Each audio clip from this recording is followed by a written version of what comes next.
So you have myself, my name's Tyler, and on the line with me, I have Tate Brown, who's going to be joining me with presenting some content here, and also Josh Zuniga, who orchestrated all of this and roped us all into doing this for you guys, which I actually appreciate because this is a topic that honestly we don't have a lot of experience with.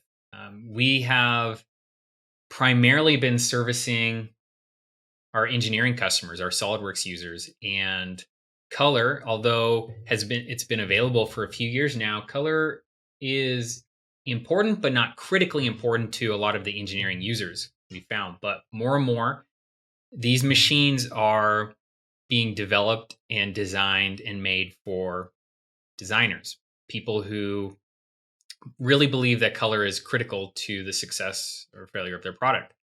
And they've been teaching us a lot about color, and we're still learning. We're going to be going over how to put color on models to bring them into GrabCAD Print. Different workflows depending on the type of color that you have and also the type of model that you have and access to software that you have. There's so many different workflows, so we're just going to be showing you guys a couple and giving you some baseline information to work within what you have available to you and what your goals are. So again, I do expect to have some questions. Please pop open that Q&A window, type your questions, and then we'll take them definitely at the end. But if we see them come up and they're pertinent, then we'll try to address them as they come up as well. So we do have a PowerPoint to kind of guide this discussion here. And one of these topics I just sort of talked about, this J55 machine. It's the newest PolyJet machine from the Stratasys lineup. And PolyJet over the last few years has become known as the one 3D printer that will do multi-material and full spectrum 3D prints, full color prints. Historically, we've had that in the J series, either the J750 or now what is the J850. These are really large machines, large format machines that would load up 6 or 7 materials. The J55 machine is more of an office-friendly machine that is going to be a better fit for design firms and smaller engineering groups.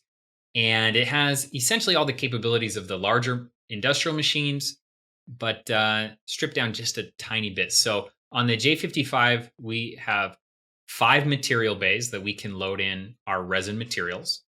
And in addition to the resin materials, we have our support material as well. So in total, we're loading 6 materials.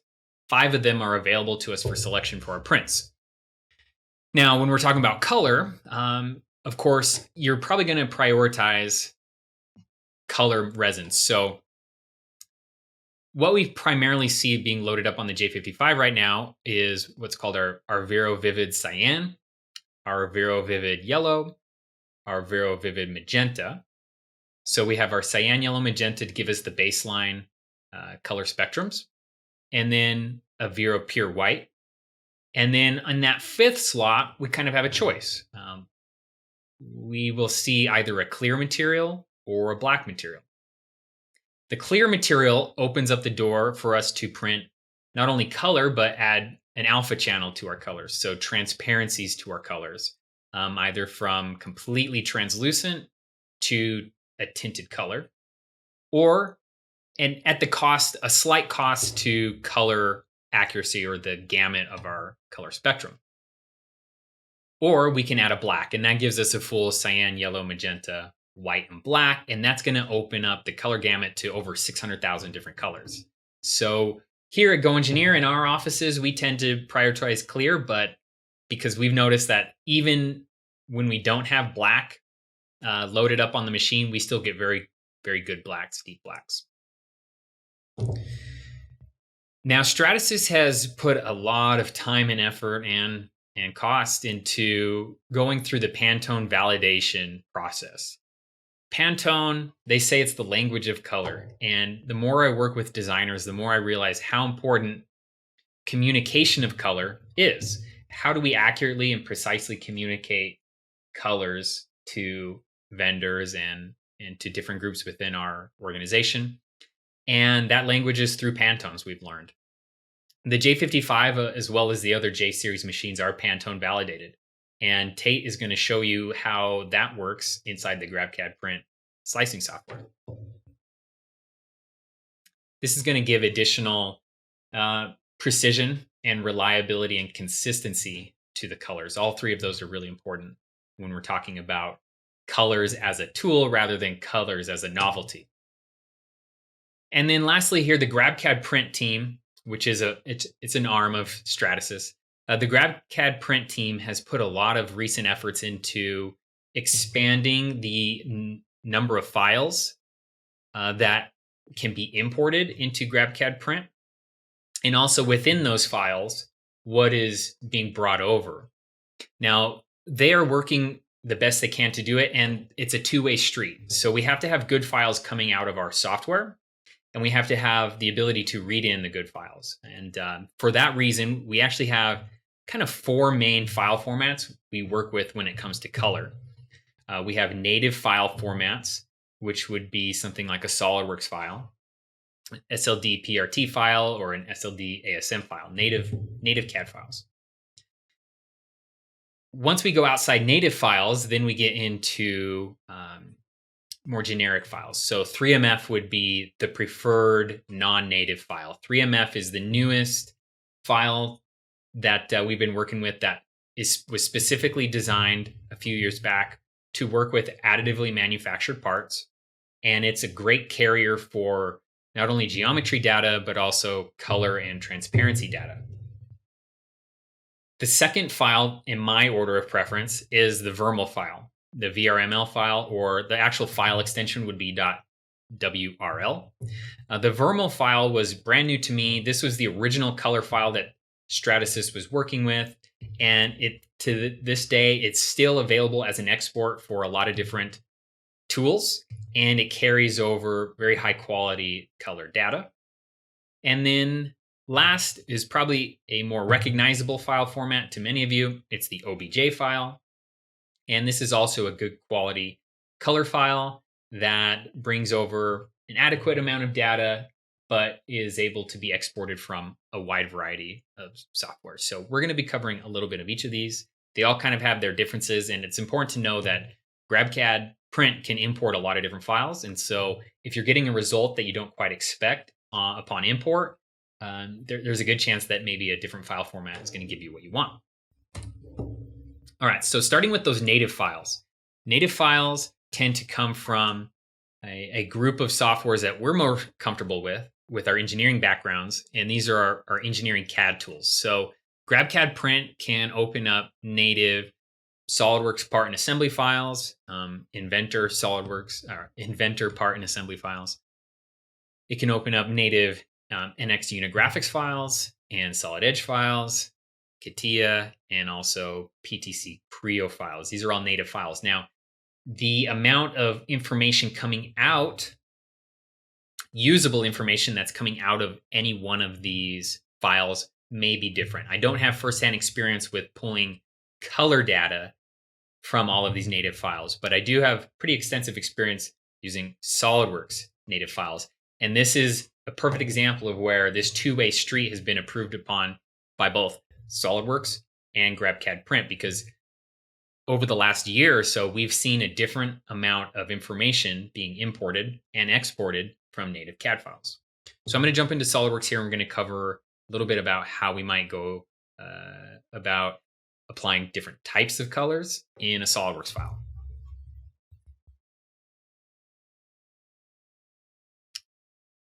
So this first example I have open here is it's a version of a BattleBot called the Splatterbot. And this was a project that I was asked to work on a few years back. And so I had to use the old color workflow, which is still applicable and still my preferred method in some cases. So on top of replicating the geometry, we wanted to make little toy versions of this bot that bared some resemblance. And that meant achieving the right color and also this Splatterbot logo. I was given a PNG file of the logo, and I was asked to apply it to the part. Now, at the time, we didn't have a workflow that allowed me to take that image file and project it down onto the part. That's what we would like to do. It'd be the easiest thing to do. But we didn't have that workflow. Instead, I actually had to design that workflow or design that image into the actual part file. And I did that by using a sketch and a split line. So if I highlight the sketch that was created to use that logo, you can see it's a very, very complex sketch. And if you're a SolidWorks user, you're probably scratching your head wondering how and why I might have done it that way. Well, the why is simple. There wasn't a lot of good options. How I did it is I started with that PNG file, which I have open here in Photoshop. This was the PNG file I was given. And I opened it in Illustrator. There is a documented workflow for this, and there's some videos on YouTube going over this, but I opened up in Illustrator. It's a PNG file, so it's a raster image. So the first thing I did in Illustrator was I converted the raster to a vector. With a vector, you have paths, and those paths can be saved out as a DXF file. So there is a little bit of a merry-go-round to get to what you want, but you basically bring in your raster image. It could be a JPEG, it could be a PNG, something else. Convert it to a vector inside Adobe Illustrator. Or there's actually online converters that are free where you can upload an image and it will output a vector for you. I've actually used those successfully as well. And in some cases, it's easier than using the paid Illustrator tool. But you need to get it into a vector format. If you're already starting with a vector format, great. You select the paths and then export the paths as a DXF file.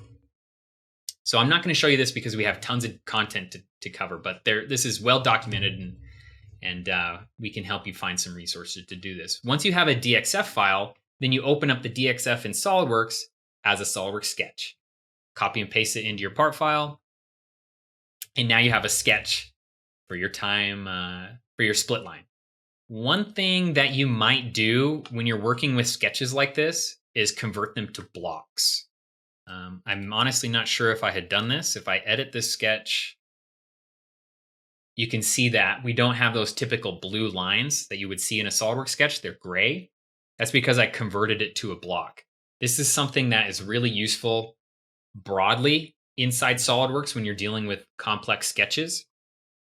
It makes the sketch so it's not editable, but is a much lighter weight tool. So you can zoom and you can rotate and resize your sketch without breaking it. It just turns it into this uneditable entity. And you can see I use it so much, I have the shortcut for it here in my model. So the upshot is once you have the split line, then we're using the standard appearance tools inside SolidWorks to apply our colors. In this case, we were applying colors to faces, bodies, full part files. One thing to note, when you're trying to match a color, you don't want to guess. You don't want to guess, and sometimes we don't have a Pantone. One thing you can do is you can pull the RGB value from the image that you're given. So coming back over here to Photoshop, if I pull open my eyedropper tool and eyedrop on that orange, I can see the RGB values for this color. So in this case, it's 255 red, 99 green, 39 blue. I'm not going to do anything here, but inside SolidWorks, when I'm applying the appearance to the face, I'm going to match that 255, 99, 39. And that's going to give us a really good starting point to bring it into GrabCAD Print. That's the old method. And when you have very crisp and clear colors, this might be a good way to go about it. But when you have more complicated colors or photorealistic colors or textures, then this is not going to be a good way to go about it, because we just had we had black, we had orange, that's it. But even then, it was still a lot of work just to get that sketch. And so if you can avoid this method, I recommend it. The other method would be when we want to create a print that's like this iPhone. It's not a real iPhone, but this is a print off the J55. If we want to replicate the screen on this, we're going to have to start with a different image, and we're going to have to follow a different workflow. We can do this inside SolidWorks. So I have a model of this iPhone. And real quick, I'm going to show you how I got this model, because procuring color models to start with is also a part of this workflow, I'd say, in many cases. So GrabCAD. If you're not aware of GrabCAD, just grabcad.com. Head to their library. They have a whole arsenal of user uploaded files. And in this case, I wanted something with a screen. So I simply search for iPhone. And because I can't be bothered with looking past the first result, I grabbed that first result, and it happened to be a SolidWorks file. You can sort by different programs, and if you want a SolidWorks file or an IGES file or a KeyShot file, you can do that. So now on this iPhone, I didn't want a black screen. I wanted a replica screen. So a couple things that we have to do firsthand. First, we do need a specific face to place this screen on. And in this case, the model already had a screen there. Just to recap how you would do a split line, if I draw a sketch on a face, the command is simply under curves, split line. I'm going to project that sketch onto that face. And now it's seen as an edge on the model. And now, since it's a separate face, I can control the appearances separately by that face from the rest of the model. So that's what we want. Because we are using a screen, you're going to want to match the size and the aspect ratio of that screen. That's also going to be a little important here with how we do this model. Now, one thing I didn't do on this part, if I hold this part up again, it has a bit of a gloss, but it has no depth. It has no depth. And I didn't fully take advantage of the J55 capabilities on this. So one thing I'm going to want to do is I'm going to want to inset this face and then cover it up with clear so that it has depth, just like an actual phone would have.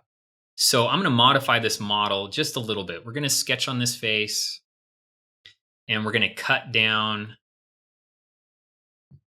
1 millimeter deep.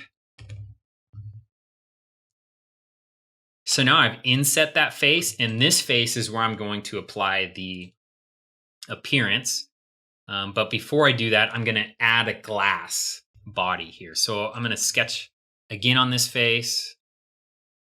And this time I will extrude up 1 millimeter. So I'm basically just filling that negative space, and I'm not merging the result. I'm going to end up with a separate body that we can control separately, appearance-wise and in GrabCAD. I'm going to hide that body for now. Okay, so let's apply an image. Same thing for this image. I went to Google and I searched for an iPhone SE screenshot. I picked up this image. This is the image I want to apply to the part. So this is going to feel a little bit different because it's not how you would typically do this. In SolidWorks, you would typically use what's called a decal to apply this image. But decals do not come over into GrabCAD Print. They don't come over through the native file, and they don't come over through a 3MF file. So we have to use appearances. Okay. So I'm going to apply an appearance to this face, and we're going to do a custom appearance. So this is going to bring up the appearance window over here on the left. It may come up under basic. We want to go to advanced, and under advanced, we're going to have the ability to browse to a file. So we're going to browse to our image file. If you don't see your image file, make sure you expand the files that are being searched. Right now, it's only searching for SolidWorks appearance files, which is a .p2m. We don't have one of those yet, so we're going to show all files. Here's our JPEG. And because it's coming in as an appearance, it's going to want to tile. Real quick, if you see how it's being applied smaller and it's tiling. That's because that's how appearances are typically brought in SolidWorks. An appearance is usually not a sticker or a decal. It is leather, it's wood, it's brick, something that's going to be repeated in a pattern. So that's something we're going to have to work around. It also brought up this menu asking me to save an appearance file, create a .p2m file. So I'll go ahead and save it. Depending on where you save it, it may pop up and warn you that that file folder is not visible. Not a problem. Save it to where it is visible within your SolidWorks options, or make it visible, which it will do automatically. Okay, so now we're going to go to mapping. Mapping is where we can control how it's being applied to the face. And right now it's set to automatic, which is fine. If we had a cylindrical surface or a spherical surface or some other organic surface, we might do a different type of projection. So that's something you may play with, and we'll do that here in a minute. The other thing I'm going to do is I'm going to fit the width and I'm going to fit the height. That way I don't have to worry about expanding it and trying to size it correctly. This works perfectly because my image and my face that I'm applying it to are the exact same dimensions or aspect ratio. If it's not, then you can fiddle with it until it's right.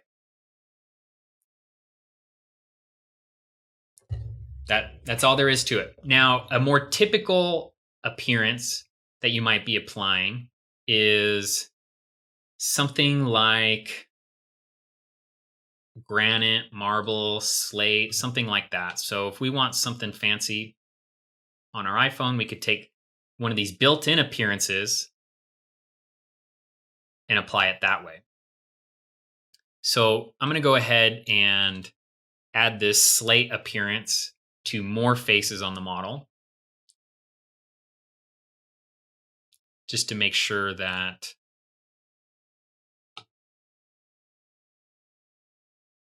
I can show you guys what it looks like. So as I start to apply it, you'll notice along these edges here, it's not really giving me the result that I want. So again, this is a mapping issue. Right now, it's set to projection. Projection's not working very well. Usually I'll try automatic. Automatic is giving me the result that I want. So as you're applying these appearances, whether they're built in or if you add your own appearances, just be aware of that. And I'm doing it face by face. If you have a separate body, that would work as well. Okay, so I'm going to save this. And I'm going to show you guys how to bring this into GrabCAD Print. We're going to bring in the native file first. Now, if you're processing the parts on your own system, that's going to be totally fine. If I just drag and drop that SolidWorks file from the folder, it's going to bring everything in using the native file. But if I were to send that file to Tate and he brought in the SolidWorks file, it would not bring in those appearances. That's an important aspect. It still needs to have access to those appearances, or else they would come up missing. The way we get around that is we use the 3MF file format. So if we do a save as, and we save this as a 3MF file, then it becomes a standalone file that I can send out to whoever is saving my printing my file, without worrying about all the headache of including the appearance files and things like that. It's giving me a warning about not including some of the appearances. That's because those appearances are made, they're built on top of a solid color. So you have a solid color and then you have like specularity and illumination and luminosity and stuff like that. That's how they look different. But those aren't going to transfer over. If you need stuff like that, then maybe you're going to go to something like Keyshots. So I'm going to bring in the 3MF file real quick, and then we're going to jump out of SolidWorks because that basically covers some of the workflows inside SolidWorks. Now, one thing to note here is with the 3MF file, it brought it in actually a little bit. We might have to play with that. The slate came in a little bit differently, and this screen came in solid, whereas in this model, in the SolidWorks file, it came in clear. So Tate's going to show you guys how to take a body like that and turn it clear within GrabCAD Print using the tray materials. Like that. Okay, so let's jump back over to the PowerPoint, and we're going to talk a little bit about what I call digital artist tools. This was a hard category to come up with a name for because it really is all encompassing. But these are tools that might be used to create that tree frog that you see there. 3ds Max, Maya, ZBrush, Blender. Those are all really commonly used by digital graphic artists, character animators, industrial designers, pretty broad spectrum of users. Also Rhinoceros and Photoshop. Believe it or not, Photoshop can be used for 3D models. Now, I'm going to show this frog file, but I'm not going to go into the depth that I did in SolidWorks simply because I'm not a super expert in any one of these tools. And what's important is the file formatting and maybe how to make some slight adjustments. Real quick, how I got this model was another website that I like to use, and that is TurboSquid. TurboSquid is an online repository of 3D models. A lot of times they're used for movies, films, games, things like that. And in this case, I wanted to make something with a tree frog, and I didn't have the ability to model a tree frog.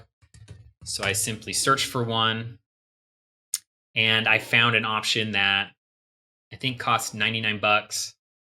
It was a native 3ds Max file. It also included OBJ file and some other types of files. And luckily that OBJ file is something I can work with inside Photoshop. So we paid for this. Make sure you're aware of the licensing and whatnot when you do something like this. Inside Photoshop, you can bring in a 3D model. It opens up the 3D workspace.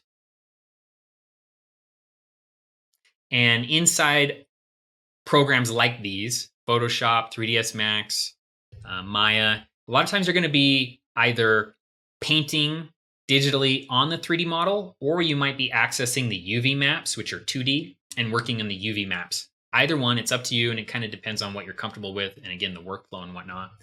On this one, on this frog here, when we printed this, you may be able to see it. I wanted the GoEngineer bug on the back of the model, mimicking spots. And in this case, the model didn't have that. So how do I add that? Well, I didn't have the ability to paint it accurately in 3D space, but you can access the maps, the UV maps, and you can work on these 2D images and they apply over to the 3D image. So if I open up my version, you can see I simply opened up the 2D image, used the Photoshop tools to add the GoEngineer bug here, and then that applied in the 3D model. And in this case, we export an OBJ out of Photoshop because that's what's available to us. So the OBJ is what we import into GrabCAD Print. Again, so on this tray, we have a native SolidWorks file, we have a 3MF file, and if I add the OBJ file or the VRML file, I think I did both actually. That's totally possible as well. So there's no restriction on the number of different file formats that you might be able to bring in all at once. This was actually the VRML file that I got out of Photoshop. In some cases, like in ZBrush, I think you have to enable VRML export. They're not always standard options. And I think the same in Blender as well. So digital artists, people who are using those sets of tools, we have a good workflow for you as well through those different file formats. The last group I'm going to talk about are 3D rendering tools. This is pretty exciting because these tools are designed for material applications. They're designed for people who are really concerned about the look and the feel and the color and mimicking certain materials.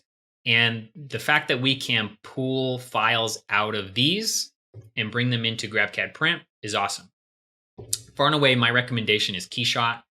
I'm going to be opening up KeyShot 10, which is in beta right now, but the important thing here is with KeyShot 10, you'll be able to export a 3MF file. And with 3MF file, you're carrying more information, and particularly when it comes to translucency. So when we're getting to this level of color applications, translucency tends to be a big deal, and 3MF file is the preferred choice there. Some of these other formats like SolidWorks Visualize, right now we're only exporting an OBJ file, which makes it really hard to get what you want in all cases. All right, so I have KeyShot 10 open. I'm going to open that calculator file. This is, again, something that I had just downloaded off GrabCAD. Luckily, I was able to get the KeyShot file because I'm not a KeyShot expert, very far from that. But I do know that KeyShot, like these other 3D rendering tools, give you the ability to have really, really, really precise control over the materials that we're looking at. And here again with KeyShot 10, we can export as a 3MF file, and that's a big deal. So we're going to export as a 3MF file.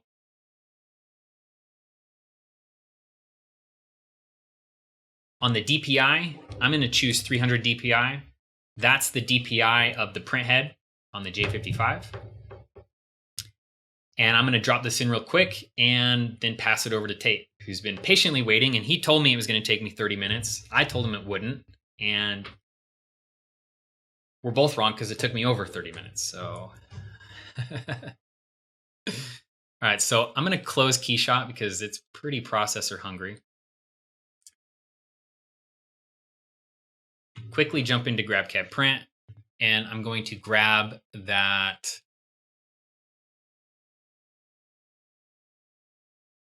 calculator 3MF file. So if you're a KeyShot user, this is pretty exciting.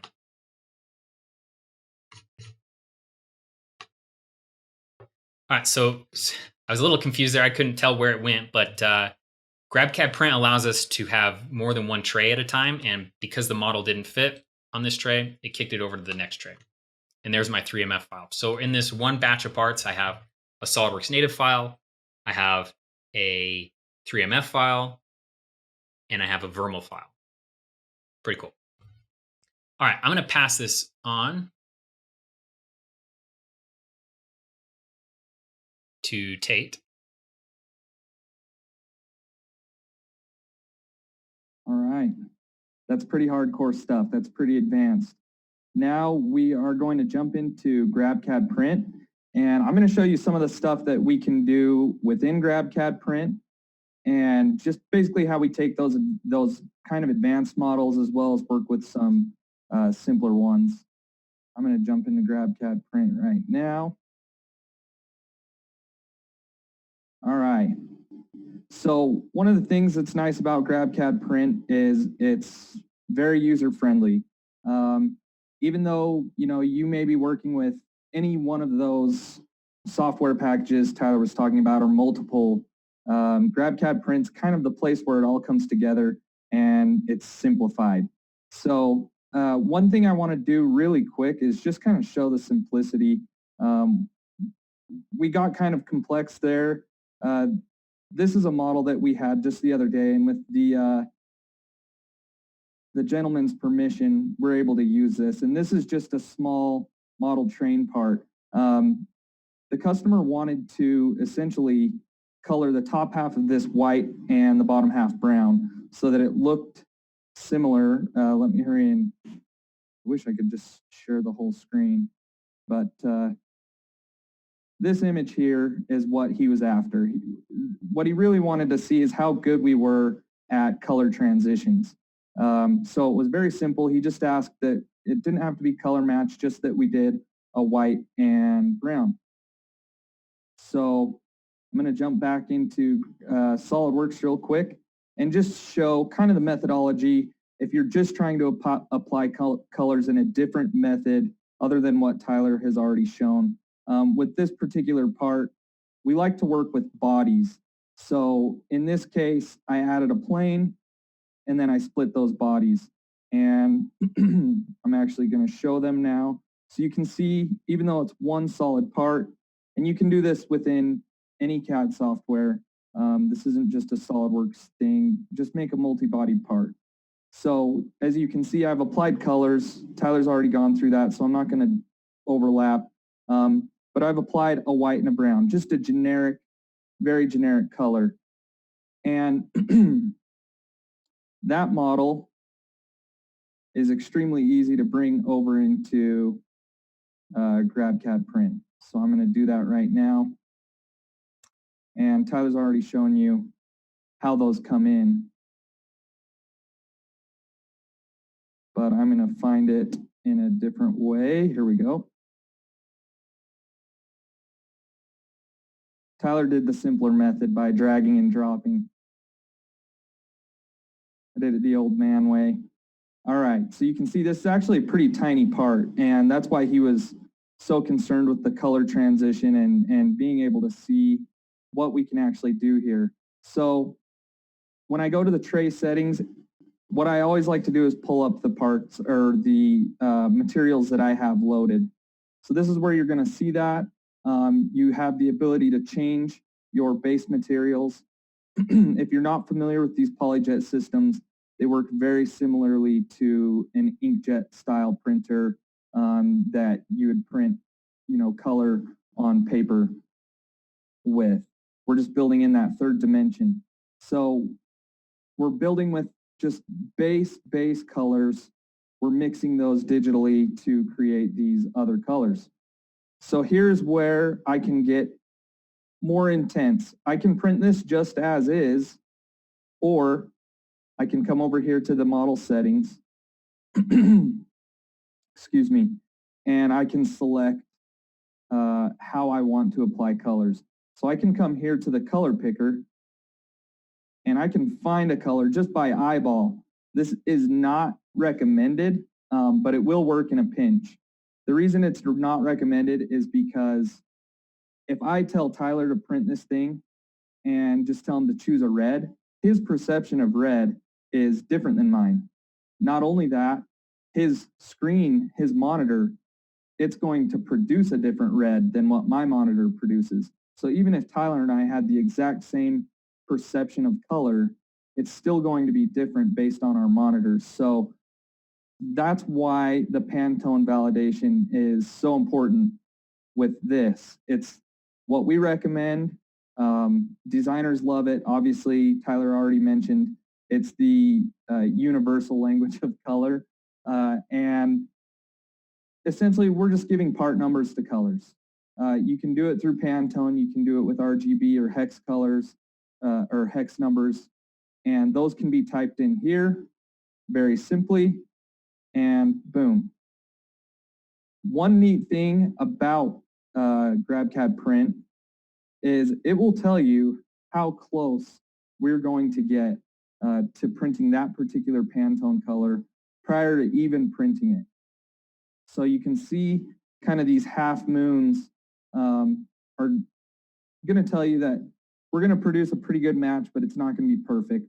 When you start getting these 3/4 and full moons here on the, and I don't know if moon is the technical terminology, but it works for me. This is going to tell you that you're going to have an accurate Pantone match. So you can rest assured whatever's going to come off the printer will be relatively close to what you've asked it to do. In those instances where you are trying to eyeball something and you don't necessarily have a Pantone color, the color picker is a great way to get going. I know we wanted white for that upper color. Say I want to make some tweaks to this this bottom, this brown. It's also going to give me an actual output versus the selected. We cannot produce every single perceptible color. So we are willing to show you the difference. And you can see most of the time it's negligible. If I move this, you'll see the actual versus the selected. So if I wanted to choose a different brown with the color picker, very simple. And something I wanted to quickly talk about, as we're selecting those colors, There are times that the printer won't produce what we wanted, even when we had the right Pantone color picked and everything. That is because on this particular part, you can see how thin it is. Okay, so our color materials, our Vero materials, they are transparent. So I don't know if any of you have tried to paint on black canvas, but it doesn't work very well. The colors don't pop. If you paint on a white canvas, those colors are going to be brighter and they're going to pop. So what we do and what Stratasys has done is they add a white core to the center of your colored parts. And what that does is it just makes that color pop. But on a material that's this thin, there are occasions where we don't have enough space to apply that white core.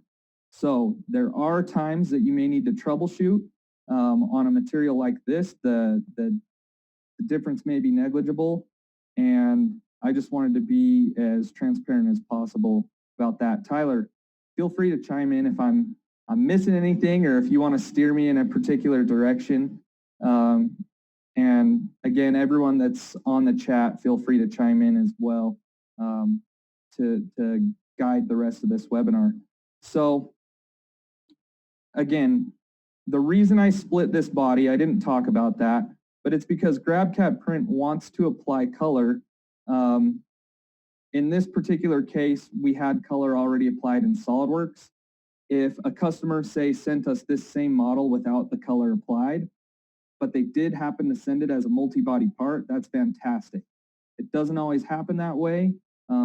Sometimes they'll send an STL, sometimes they'll send a step file, more of a universal file type.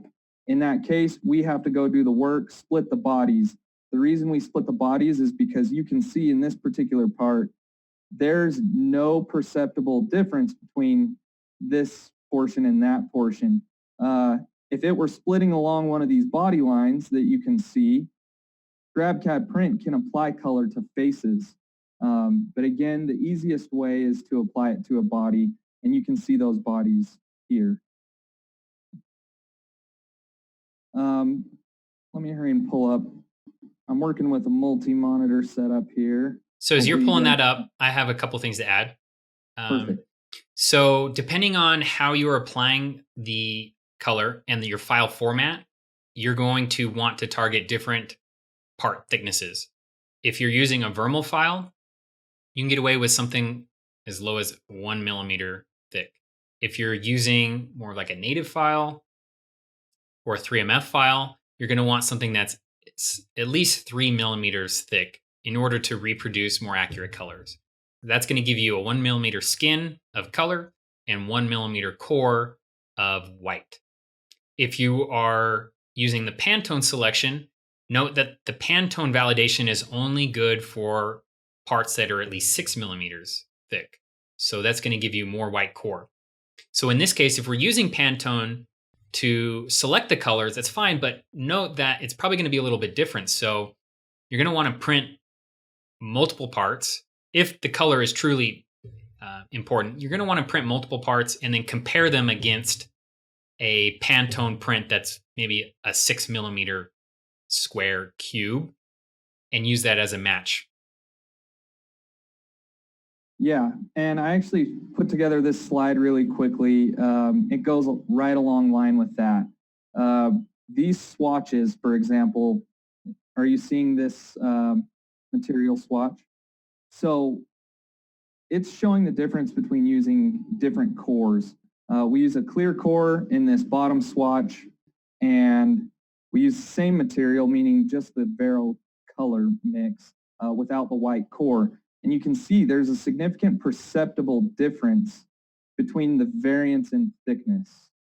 And that's kind of what Tyler's talking about. So a lot of times it's a good idea not to just go print in full color if you have a large model, because you will have these perceptible differences based on part thicknesses and the core material that you select. So we, again, have the ability to change those in GrabCAD. And let me hurry and take us back to GrabCAD here real quick.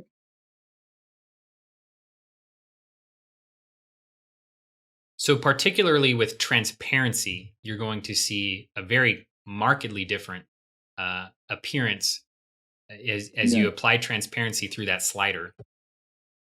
absolutely. And so you can see we have the RGB values here. So like Tyler made the adjustments in the software ahead of here, we can also apply it on the back end. So this is our alpha, which is going to give transparency change between 0 and 1. So if I wanted this to be halfway opaque, I put in 0.5. And like Tyler said, there is a significant perceptible difference in color based on transparency. So if you need to make adjustments to transparency, very simple with a slider bar here, or you can make tweaks to the alpha in the RBGA scale. Again, we have the alpha in the HSL, and GrabCAD's just really neat in this way. It gives us a lot of control and different ways to do the same thing. So different ways to designate the same colors. Speaking of control, if you switch from the color picker over to the CMYK option, Sure. I think it's important to note that this is also an option, and you can use decimals in these CMYK values. And by using decimals, that's going to give us really, really fine precision. Now, the caveat is if you add cyan, you're going to have to take away some magenta or yellow. Those numbers are percentages, and they have to add up to 100%. You're going to have to do a little math on the fly. Little math on the fly. One other thing is on really small models like this, keep in mind that when we apply a color, it's surrounding the part entirely with that color. And if we apply color to different bodies, those separate bodies are going to each have that separate color surrounding them. And I have seen situations where small features, when they're colored this way, don't have as good of mechanical adhesion to the rest of the part. So if you're doing something like embossed lettering, what I've found is in order to maintain the structural integrity, you might go into SolidWorks and paint the faces and bring in a SolidWorks or a 3MF file. Because with the bodies, you're not going to have that same adhesion between the bodies. On a larger part, not a big deal, but on a smaller part, I tend to favor painting the faces in the native CAD file. And that's something that you learn the hard way. Yeah. And speaking of learning the hard way, one thing we have learned not to do, and this is kind of the last idea that I'll give you guys before I go ahead and close up and open things up to questions, is we are a little bit non-committal. And what I mean by that is if I have a 3-day print that I'm about to put on, there's no way, especially if I know that it contains those critical features like Tyler talked about, those really tiny features, something that may not print very well. I'm not going to print a 3-day print knowing that they may not come out right. Let me jump back into SolidWorks and give you guys a good example of what I'm talking about.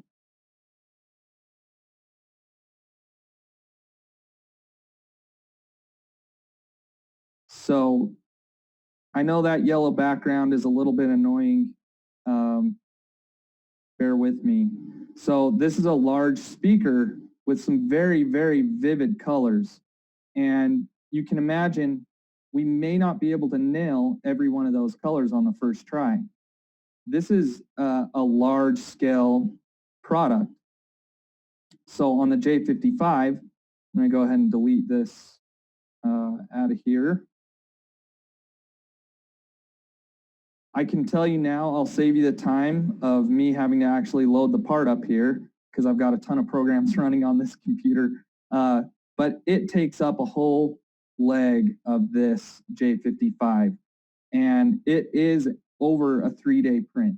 Very, very large. We're definitely pushing the envelope with size. I can tell you right now, the guys here would be ticked off at me if I tied up the machine for that long once, let alone twice if I messed up. So one thing that we like to do here in SolidWorks is do kind of like a color swatch, a test. So this part you can see very thin. It's going to print fast. My guess is this would print in about an hour, maybe 2. It's not very thick, not very tall, but it has those same exact colors. We've applied the color to the surface of this solid body, and I can simply go back to GrabCAD and drop this in. Yeah, no sense in printing the full 3D model if we're unsure about the color and the color is important. Print as small of a swatch as makes sense depending on the colors and the thickness of your swatch. As we move into Q&A session, Tate, do you think you'll have the ability to swing over to the machine? Absolutely.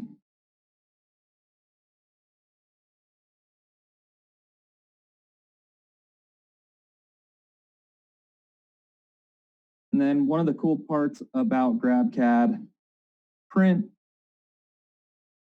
rather than manually fumble around and try and get the correct orientation for this part, I can use the auto arrange, which typically runs a smidge faster than this, but again, we're a little bogged down right now having a bunch of programs open. But now you can see we could print this part as a test piece and save ourselves some time, some material, potentially some heartache. And if you've worked with colors before, this isn't a new concept. Color is full of heartache, and what we aim to do is take some of that heartache out of it by utilizing some of the features here in GrabCAD Print and the color control. But I'll end with that idea, and then like Tyler said, let me unplug the workstation here and wheel you guys over. We're at our Salt Lake City location here. As you're doing that, real quick, I'll just talk a little bit about what you might do if those colors don't come out as you expect on that test. You have that 2D image available to you. So open that in Photoshop or GIMP or some 2D editor and make your adjustments there. You might be adding saturation. You might be shifting the colors. You're going to do what you need to do. Also, GrabCAD Print does have color profiles enabled. So in the screen that Tate showed you, there was the ability to change the materials that you have loaded, but also the color profile, that how those materials are going to be interpreted. And we have different color profiles available depending on what material you have selected. The newest color profile, it's only available on the J750 and 850 series right now, but it is coming to the J55, and was developed with X-Rite. It can be downloaded and imported into Adobe Photoshop so that you're using the same color profile in Photoshop as GrabCAD Print is when it comes to interpreting your colors. Yeah, and I think if I were to interpret that, Tyler, wouldn't that be the same as maybe changing just my base color spectrum? So I'm moving that into a new zone and being able to print some colors better where I make sacrifices in other areas. It changes the gamut, but it gets into a color science that I'm not super qualified to speak on. But suffice to say, if it looks like it's blue on your monitor and you print it out and it looks purple, the first thing you should think of is that maybe you have the wrong color profile selected. Cool. All right. What do you want to see on this printer? Let's talk about it. Well, maybe just give like a quick 30-second overview of the hardware so we can jump into questions real quick and then end close to on time. I'm going to start with the Pro Aero system. That's that little box right here. And what that does is makes this the first fully office-friendly PolyJet printer. So there are no perceptible smells coming from this machine, and it's due to that. We have what's totally unique about this machine is the round tray. So we're printing on a disc, which you probably saw in the preview of the GrabCAD Print. We have Windows 10, full touch screen, very, very easy to use. Wizards, cleaning wizards. We can see materials, loaded materials here, but we also can see the physical cartridges down below. Those are hot swappable. There are 2 cartridges of each material, and you can see that we have 12 material bays, 2 of those dedicated to support. So let's see if I can get a little further down there. But you can see the footprint of the machine. I'm 6 feet tall, and I'd say it's just slightly over 5 feet. It's like a large mini fridge, I guess, and it's built to go in your guys' offices. So it looks great too. So some questions are coming in. I'm going to review a couple of the questions, and now is the perfect time to type those into the questions box. One question was about the max print dimensions on the J55. So I'm going to take that and show you a model that I have drawn up inside SolidWorks that you may want to take a screenshot of. So the J55 has this donut-shaped build tray, and it's it's 229 millimeters diameter, which is somewhere close to 18 inches. That middle section is the donut hole. That's the no print zone. And then each ring here corresponds to the width of the print head. So the print head is about 1/3 of the diameter, or the radius, sorry. And it moves along that radius as you're printing underneath it. So the max print volume is something that fits within this. I don't have it off the top of my head, but it's not an easy number to come up with like it is on a rectilinear build tray. In fact, the max print size is you could print multiples of them, which is something kind of weird to think about. Yeah, and the max print volume doesn't mean the same thing anyway. So even with that exact number, the max print volume, unless you have a curved part that would go around that no print zone in the center, doesn't quite mean the same thing as on a machine with an XYZ style tray. Yeah, it's going to be something that is a rectangle, almost really similar to your test that you printed or that you loaded in Tate. It's going to be a rectangle that fits something like this, which means you'll be able to fit multiples in there. And then the build height is about 7.3 inches on the Z. So hopefully that answers your question. Some other questions that we had already answered was, does GrabCAD add the white core automatically as a setting? So it will default to a white core. As Tate showed you, you can move away from a white core and you can choose a Vero clear core if you have that material selected. You can choose a core that is the same material if you are doing solid material selections. So those would work on some of the models that he did, the little train set, but it wouldn't work on the models that I loaded with the color textures. But primarily you're choosing white or clear.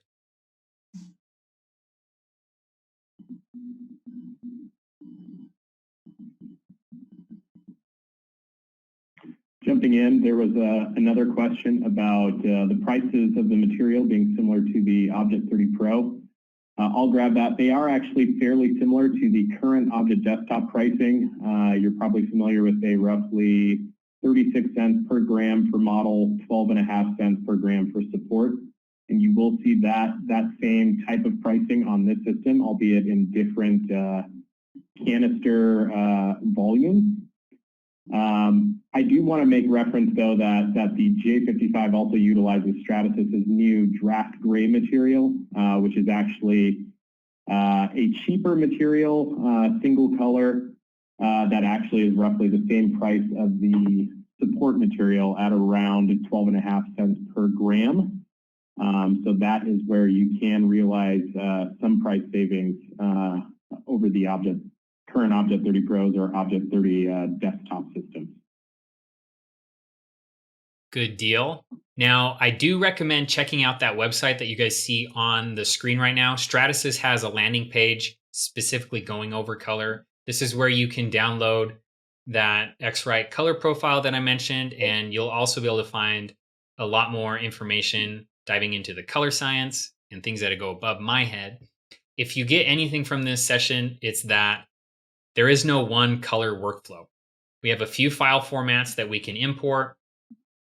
Those file formats will be exported from different types of tools. Each of the tools that I mentioned will export at least one of those file types, perhaps multiples of those file types.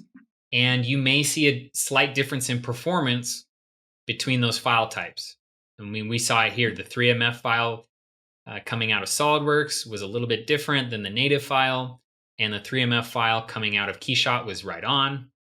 So don't be surprised if you're using this internally, or if you're sending it out to a service bureau, that they may come back and ask for a different file type. You may just get ahead of them and supply a few file types, because we're still working on this, and it's a two-way street. It's requiring some coordination between the software OEM and GrabCAD print team. Did you have anything to add, Tate? I think you covered as much as you could, and I did in that short time frame. Again, screenshot that link that Tyler had mentioned on the page, and visit Stratasys website if you want any other additional information on the J55 or color printing capability. Or send us an email, and we'd love to work with you guys on your prints. We learn a lot through just throwing a whole arsenal of files from software that we don't have access to, or software we've never heard of. So we'd love to partner with you guys. Thanks for joining. I'm going to shut it down, and take care.